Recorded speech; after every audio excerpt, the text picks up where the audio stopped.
نبی اکرم نور مجسم شفیع معظم صلی اللہ تعالی علیہ وسلم کے نہ سارے معجزات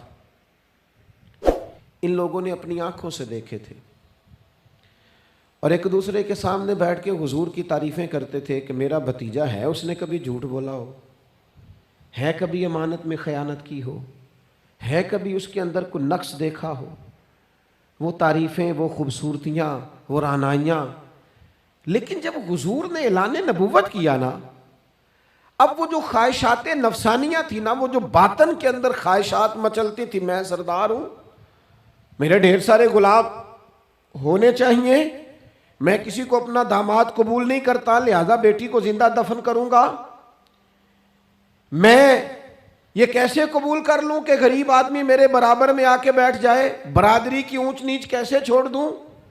کل تک کہہ رہے تھے آپ صادق ہیں، آپ امین ہیں، آپ حسین ہیں، آپ باوقار ہیں، ہر چیز بیان کر رہے تھے، اور جیسے ہی کہا حضور نے کہ میں اللہ کا رسول بن کے آیا ہوں، جب ماننے کی باری آتی ہے نا، ماننے کی، حضور علیہ الصلوۃ والسلام پہاڑی پر تشریف فرما ہے، اور کریم محبوب علیہ الصلوۃ والسلام نے اونچی پہاڑی تھی، اس طرح کوئی آدمی یہاں دیوار پہ اوپر کھڑا ہو جاتا ہے تو آپ تو اس طرف نہیں دیکھ رہے، وہ ادھر بھی دیکھ رہا ہے، ادھر بھی دیکھ رہا ہے۔ اونچی پہاڑی پر حضور کھڑے ہو گئے اور کھڑے ہو کے فرمایا، اگر میں تم سے کہوں کہ پہاڑی کے اس پار دشمن ہے اور وہ تیاری کر کے آ چکا ہے، تم پر حملہ آور ہو جائے گا، کیا میری بات مان لو گے؟ دیکھا نہیں تم نے، میں کہہ رہا ہوں دشمن ہے، تسلیم کرو گے؟ سارے مکے کے لوگ جمع تھے، کہنے لگے کیوں نہیں مانیں گے، آپ صادق بھی ہیں اور امین بھی ہیں، آپ کی زبان سے کبھی جھوٹ نکلا ہی نہیں۔ یہ خاص پیغام حسین کانفرنس میں عرض کرنا ہے آپ کو، بھئی میں اگر کہوں کہ اس طرف دشمن آ گیا ہے، تم نے نہیں دیکھا، میری زبان پر اعتبار کرتے ہو؟ یا رسول اللہ آپ صادق اور امین ہیں، آپ نے کبھی جھوٹ بولا نہیں، خیانت کی نہیں، 100% یقین ہے، مان لیں گے؟ یہ بات ماننے کو تیار ہیں، یہ بات تسلیم کرنے کو تیار ہیں کہ آپ صادق اور امین ہیں، تو حضور نے فرمایا جس زبان سے تم یہ ماننے کو تیار ہو نا کہ اس طرف دشمن کھڑا ہے حملہ کر دے گا، اس زبان سے یہ بھی مان جاؤ کہ میں اللہ کا سچا رسول بن کے آیا ہوں۔ آپ میری بات کو سمجھیں، تھوڑی دیر پہلے بیک وقت کہہ رہے ہیں بالکل آپ جو کہتے ہیں حق اور سچ ہے، اور اب جب کہا میں رسول ہوں مان جاؤ، تو معاذ اللہ تعالیٰ ابو لہب کہنے لگا آپ کے ہاتھ ٹوٹ جائیں، آپ نے ہمیں اس کام کے لیے بلایا تھا، طرح طرح کی بولیاں بولنے لگے۔ جب مفادات پر چوٹ لگتی ہے، جب خواہشات نفس کو چھوڑنا پڑتا ہے، جب ذرا اپنی طبیعت پر کچھ چیزیں بوجھ بنتی ہیں، میرے اصحاب قبلہ عالم فرمایا کرتے تھے ہمارے دشمن جب ہم پر تنقید کرتے ہیں تو کئی باتیں غلط بھی کرتے ہیں لیکن کچھ باتیں ٹھیک بھی ہوتی ہیں، بجائے اس کے کہ ہم اسی وقت اٹھ کے قبول کریں، تسلیم کریں کہ جناب یہ بات جو آپ نے کیا یہ بالکل ٹھیک ہے، میں کھلے دل سے اس کو قبول کرتا ہوں۔ اتنی جرت کون کرے؟ اتنی ہمت کا مظاہرہ کون کرے؟ وہ چیزیں جو ہمارے نفس کی خواہش کے خلاف ہوتی ہیں ہم قبول کرنے کو تیار ہی نہیں ہوتے، لیکن جو مزاج دین ہمیں عطا کرتا ہے، وہ دین ہمیں یہ عطا کرتا ہے کہ جب تم یہ دیکھو نا کہ بات جو ہو رہی ہے وہ بات ٹھیک ہے، اگرچہ میرے مفادات کے بھی خلاف ہے، اگرچہ میرے نفس کی خواہش کے بھی خلاف ہے، اگرچہ میری سرداری کے بھی خلاف، ہو سکتا ہے میرا مالی نقصان بھی ہو، لیکن چونکہ ٹھیک ہے لہذا مجھے قبول کر لینی چاہیے۔ یہ جرت پیدا کریں اپنے دل کے اندر، یہ طاقت پیدا کریں، یہ آج کا پیغام ہے۔ آپ دیکھیے حضرت فاروق اعظم رضی اللہ تعالیٰ عنہ نے مسئلہ بیان کیا،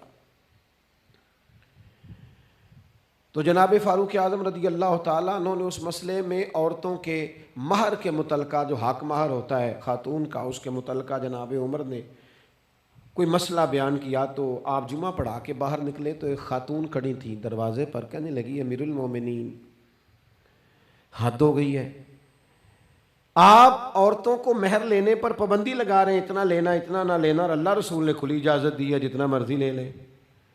اس خاتون نے دلائل پیش کیے۔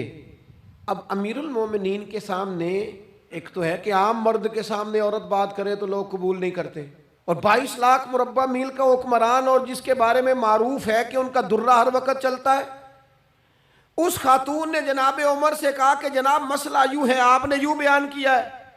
اب ارد گرد لوگ کھڑے تھے، کسی نے یہ نہیں کہا گستاخ معاذ اللہ تو کیا کہہ رہی ہے، امیر المومنین کے سامنے کلام کرتی ہے۔ بات حق تھی، کسی نے جرت نہیں کی۔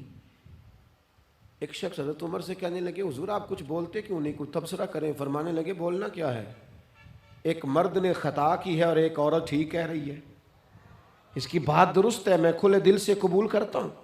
نفس پر گرچہ چوٹ لگتی ہے اسے قبول کریں، کیوں حق کے معاملے میں حضرت صاحب بندے بڑے اچھے ہیں، قبلہ بڑے نفیس آدمی، اور جناب ان کی طبیعت بڑی اچھی ہے، تو پھر آپ قبول کر لیں ان کی بات کو۔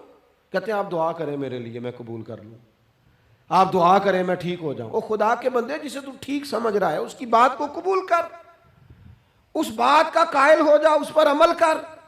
ہمارے مزاجوں میں وہ جو نفسانی خواہشات کا غلبہ ہے آج بھی پوری طرح وہ ہمیں اپنی لپیٹ میں لیے ہوئے، ہم سمجھنے کو تیار نہیں ہوتے۔ حق حق ہوتا ہے، اور جب حق واضح ہو جائے پھر نفسانی خواہشات کو نہ دیکھو۔ نفس ایک بچے کی طرح ہے، اس کی ایک بات مانو گے دوسری خواہش کرے گا، دوسری بات مانو گے تیسری خواہش کرے گا۔ اللہ کے محبوب علیہ السلام نے دعا فرمائی ہے، مسند امام احمد بن حنبل میں موجود ہے۔ حضور اللہ کی بارگاہ میں عرض کرتے ہیں تعلیم امت کے لیے، صرف ہمیں سمجھانے کے لیے، ورنہ تو معصوم عن الخطا ہے۔ محبوب اللہ کی بارگاہ میں عرض کرتے ہیں اے اللہ مجھے اس خواہش سے بچانا جو ایک اور خواہش میں مبتلا کر دے، اس خواہش سے بچانا جو خواہشات کے دروازے کھول۔ ہم اپنے نفس کو لے کر دین کے مقابلے میں کھڑے ہو گئے۔ میری برادری کہتی ہے کہ شادی میں ڈھول بجے گا، تماشا ہوگا، اور اللہ رسول کہتے ہیں کہ اس میں شریعت کا بول بالا ہوگا، پتہ چلے گا جیتتا کون ہے۔ میری اولاد کہتی ہے کہ اس رستے جانا ہے، رب رسول فرماتے ہیں اس راہ پہ جانا ہے۔ نفس کی خواہش اور ہے، اللہ رسول کا حکم اور ہے، ہم اس کو تسلیم کرنے کو تیار نہیں ہوتے۔ معافی مانگنی پڑ گئی ہے ایک بندے سے، ہماری جو بنائی ہوئی قبیلے اور برادریوں میں اونچ نیچ ہے اس کے حساب سے ہم بڑے قبیلے سے ہیں، وہ چھوٹی قبیلے سے، ہم نے جو بنائی ہے، ورنہ تو قبیلے فقط تعارف کے لیے ہوتے۔ معذرت کرنی پڑ گئی ہے، لیکن کمال ہے ہمارے مزاج میں وہ پیدا ہو۔ اللہ رسول کو راضی کرنے کے لیے تھوڑی دیر اپنے نفس کو کچلے، ممکن ہے ایسا ہو، کرتے ہی نہیں ایسا، مزاج نہیں بنایا۔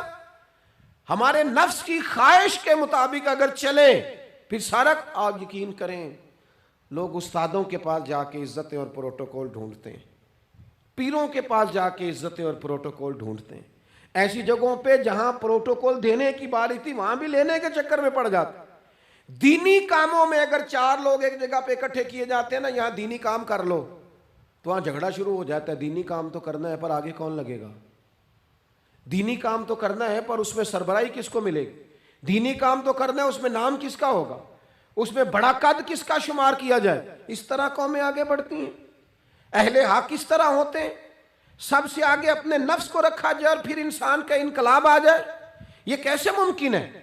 حضرت ابو ذر غفاری، میں قربان اس شخص پر، سیدنا ابو ذر غفاری اس امت کے درویش فقیر، ایسا شخص جس کے بارے میں محبوب نے فرمایا زمین کے اوپر اور آسمان کے نیچے میرے ابو ذر سے سچا بندہ کوئی نہیں۔ اتنا بڑا آدمی زندگی فقر و فاقے میں گزار دی، اپنے مزاج پر طاری کر لی چیزیں کہ بس وہ سادگی جو ہمیں ہمارے رسول نے سکھائی ہے اسی میں رہنا ہے۔ حضرت ابو ذر غفاری گفتگو ہو رہی تھی، بات چیت ہو رہی تھی، جناب بلال حبشی رضی اللہ تعالیٰ عنہ کے ساتھ محو کلام تھے۔ حضرت بلال نے اپنے آپ کو سمجھا لیا تھا کہ میں دروازہ رسول کا گدا ہوں۔ کچھ لوگ نا غلام بے دام ہوتے ہیں، بے دام۔ ہمارے ہاں نا کچھ لوگوں کا پروٹوکول ہوتا ہے، اور کچھ لوگ ایسے ہوتے ہیں جو صبح سے لے کے شام تک جھاڑو دے رہے ہوتے ہیں، خدمتیں کر رہے ہوتے ہیں۔ میں آپ کو صحیح معنوں میں بتاؤں تو اصل حقدار وہ ہوتے ہیں لوگ، اصل ڈیوٹیاں ان لوگوں کی ہوتی ہیں۔ حضرت بلال حبشی نے طے کر لیا تھا کہ میں نے بس نوکری کرنی اور توجہ سے کرنی ہے۔ اور میں آپ کو دل کی بات بتاؤں، میں نے بڑے کیمرے دیکھے اپنی زندگی میں، میں نے بڑا کچھ دیکھا تھوڑے وقت میں۔ میں آپ سے عرض کروں، وہ بڑی مزیدار زندگی ہوتی ہے جس میں انسان تھوڑا پیچھے بیٹھا ہوا ہوتا ہے۔